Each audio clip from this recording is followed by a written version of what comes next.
সাহাবী রাসূলের দরবারে এসে রাসূলকে জিজ্ঞাসা করতেছেন, ইয়া রাসূলুল্লাহ, সম্ভব করবো রাসূল আকরাম সাল্লাল্লাহু আলাইহি সাল্লাম ওই সাহাবীকে বলতেছে, হে আমার সাহাবী, দুনিয়ায় যতদিন বাঁচবে সম্ভব করবো তোমার মায়ের।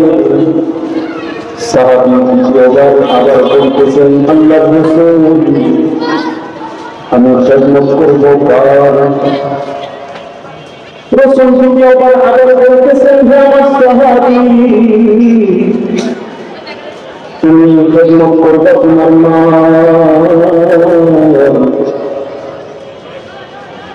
তৃতীয়বার ওই সাহাবী রাসূলকে আবার বলতেছেন, ইয়া রাসূলুল্লাহ, ইয়া হাবিবাল্লাহ, আমি খেদমত করবো কার? রাসূল বললেন, হে আমার সাহাবী, তুমি খেদমত করবে তোমার মা। মুসলমান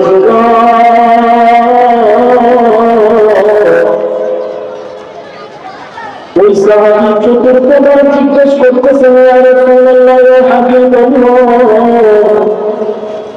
আমি খেদমত করবো কার? আল্লাহর রাসূল বললেন, তুমি খেদমত করবা তোমার বাবা।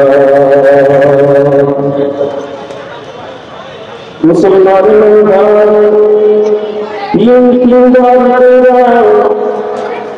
ওই সাহাবীকে আল্লাহর রাসূল বললেন, তোমার মার খেদমত করবা। মুসলমান ইমানদার চতুর্থবার এসে আল্লাহর রাসূল ওই সাহাবীকে বললেন, তোমার বাবার খেদমত করবা। মায়ের বেটা তিনবার বলার কারণ কি? হে মুসলমান,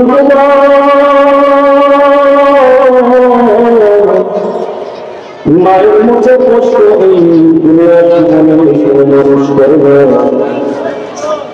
মুসলমান যুবক, মা কেমন কষ্ট করে এই মুসলমান যুবক,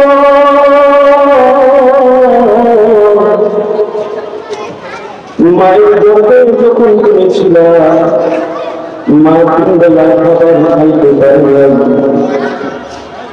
মা খেতে বসেছে, তুমি পেটে লাথি মেরেছ।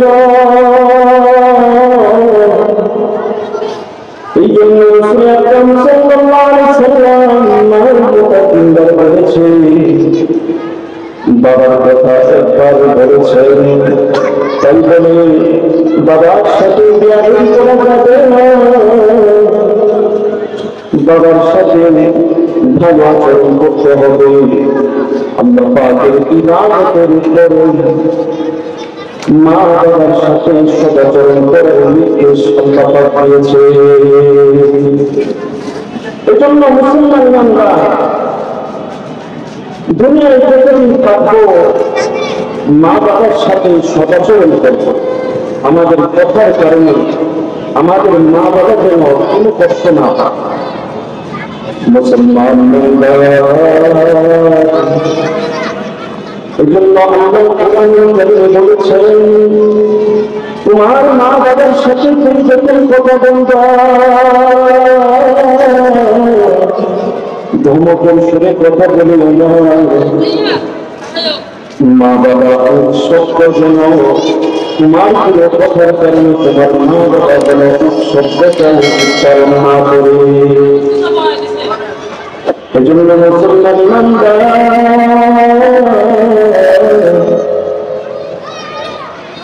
আল্লাহর রাসূলের দরবারে এক পুরা সাহাবী ভালোভাবে হাঁটতে জানে না, অবদ্ধ সন্তানকে হাতে ধরে বুড়া সাহাবী লাঠি বর ধরে হাতে লাঠি বর নিয়ে রাসূলের দরবারে অবাধ্য সন্তানকে নিয়ে উপস্থিত হয়েছে। মুসলমান কথাগুলো খুব মনোযোগ সহকারে শুনবে। অনেক মা বাবাই সন্তানদের আচরণে কষ্ট পায়। এই জন্য যারা সন্তান আছে মনোযোগ সহকারে কথাগুলো শুনবা। ওই পোড়া সাহাবী তার অবাধ্য সন্তানদের নিয়ে রাসূলের দরবারে উপস্থিত হয়ে বলতেছেন, ইয়া রাসূলুল্লাহ, ইয়া হাবিবাল্লাহ, এই যে আমার আদরের টুকরা সন্তান আমাকে অনেক সময় কষ্ট দেয়, এই সন্তানকে লালন পালন করার পিছনে আমার অনেক কষ্ট করতে হয়েছে। ইয়া রাসূলুল্লাহ, ইয়া হাবিবাল্লাহ, আপনি আমার সন্তানদের কিছু নসিহত করুন। ও মুসলমান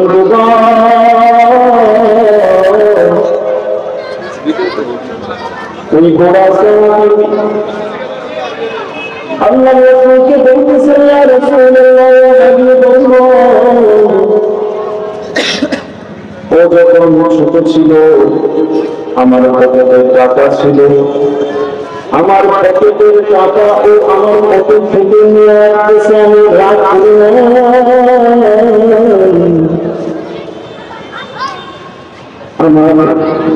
আমি আমার সন্তানকে টাকা ফেরা বেড়াইছি। আমি যখন অসুস্থ ছিলাম, ইয়া রাসূলুল্লাহ,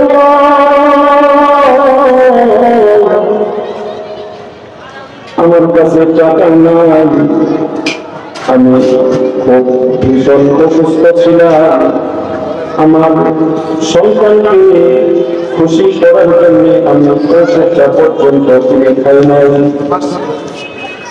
আজকে আমি বুড়া হয়ে গেছি, আমার পকেটে টাকা নাই, আজকে কামাই করতে জানে ওর পকেটে টাকা। আমি বুড়া হয়ে গেছি, এখন আমাকে আর কাজের জন্য কেউ নেয় না। আমি বুড়া হয়ে গেছি, আমার গায়ে কোনো শক্তি নাই।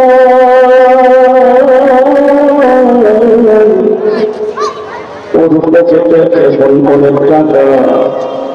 আমি অসুস্থ হয়ে গেছি, ঔষধ খাবারের ঔষধ কেনার মতো আমার কাছে কোনো টাকা নাই। ইয়া রাসূলুল্লাহ, আমার সন্তানের কাছে এখন টাকা আছে। এক সময় আমি ধনী ছিলাম, আমার সন্তান ছিল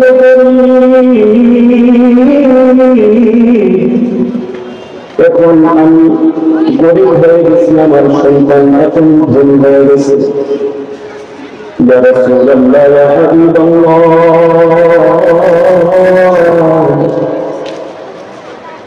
আমি এখন অসুস্থ হয়ে বিছানায় কাতর হয়ে পড়ে আছি। আমার সন্তানের কাছে আমি যখন টাকা চাই, ও এখন আমার থেকে বিশ্বাস নেয়। ইয়া রাসূলুল্লাহ, ইয়া হাবিবাল্লাহ,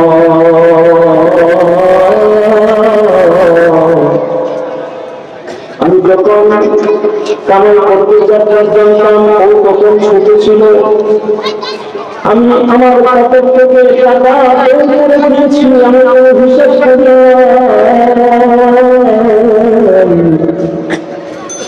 কিন্তু আজকে আমার সন্তান আমাকে টাকা দিতে গেলে হিসাব করে আমি বাবাকে টাকা আল্লাহর রাসূল ওই সাহাবীর কথাগুলো শুনে সন্তানটাকে কাছে ডাকলেন, বললেন, রে আদরের সন্তান,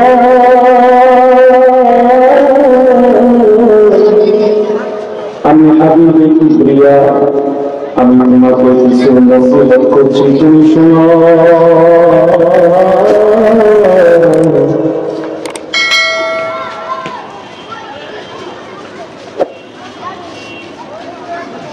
এই যে সন্তান, তোমার পকেটের টাকা, তোমার গায়ের জন্য শক্তি আছে,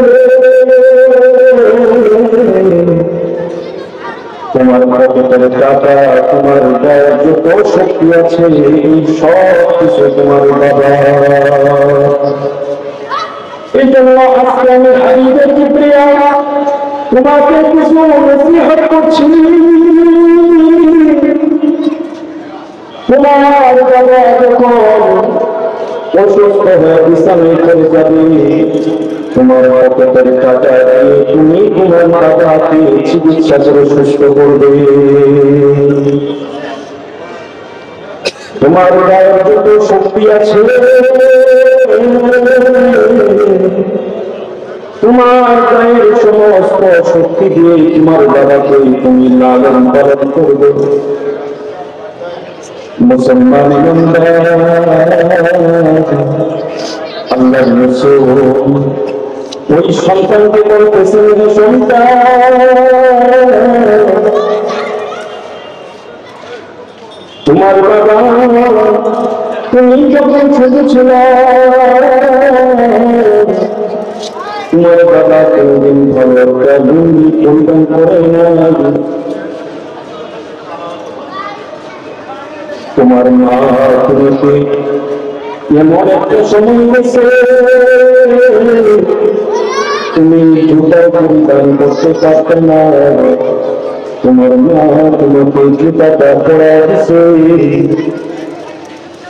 তোমার মা তোমাকে ভুকনা করে খাওয়াইছে। আজকে তোমার মা বাবা বৃদ্ধ হয়ে পড়ে আছে, তোমার মা বাবাকে তুমি ভুকনা করে তোমার মা বাবাকে তুমি খাওয়াই দিতে, তোমার বাবার জামা কাপড় তুমি পরিষ্কার করে ধুইবা। তোমার মা বৃদ্ধ হয়ে গেছে, তোমার মার সেবা যত্ন তুমি করবা। মুসলমান ইমানদার, আল্লাহর রাসূল সাল্লাল্লাহু আলাইহি ওয়াসাল্লামের কাছে এক সাহাবী এসে বলতেছে, ইয়া রাসূলুল্লাহ, ইয়া হাবিবাল্লাহ, আমার মা বৃদ্ধ, আমার মা বৃদ্ধ হয়ে গেছে,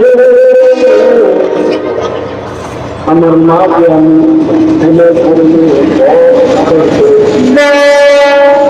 আমার মা একেবারে বৃদ্ধ, আমার মা বলবারে হাঁটতে চাই না, আমার মাকে আমি তুলে পড়ে কষ্ট করেছি। আল্লাহর রাসূল আমার মায়ের আমি খেদমত করতে পেরেছি, আমার মায়ের হক আমি আদায় করতে পেরেছি। মুসলমান আল্লাহর রাসূল ওই সাহাবীকে বললেন, যে আমার সাহাবী শোনো, তোমার মায়ের স্তন চেটে চেটে তুমি দুধ পান করেছ, এর এক ফুটের হক এখনো আদায় হয়নি। সেই জন্য মুসলমান বান্দার দেখেন, বৃদ্ধা মা সন্তান মাকে কাঁধে করে হজ করিয়েছেন, এরপরে মায়ের হক আদায় করতে পারেনি, আল্লাহর রাসূল বলেছেন। সেই জন্য উপস্থিত জনতা যারা আমার আলোচনা শুনলেন, আমার আলোচনা সময় একেবারে কম, এখানে